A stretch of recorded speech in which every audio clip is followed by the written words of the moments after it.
जोर से प्यास लगत है ना। हाँ जी। अगर कोनो मेरे दिल में पानी मिलती ना तो मैं जल्दी से पानी पी के आ जाती हूँ। हाँ जी। तब पिता नीरू काशी के रहने वाला है।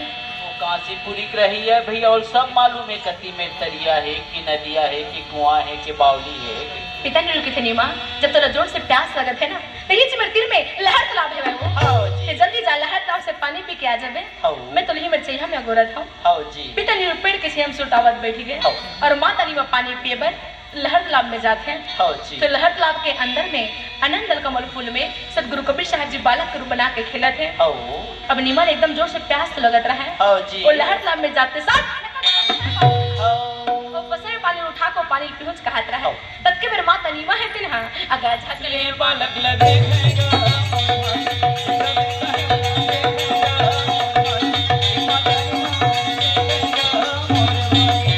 वो माता नीमा बड़ा सुंदर से बालक लग पानी के अंदर में जब कमल के फूल में खेलत देखते हैं। हाँ जी। और लड़का देखते साथ माता नीमा की प्यास बुझा गया। वो पसरे पानी पीहू के धर रहा है। हाँ जी। फिर पानी घरों कर हाथ से छूट गया। हाँ। और वो लड़का के रूप देख के अपन मन में सोचत है का सोचत है। Hello hello.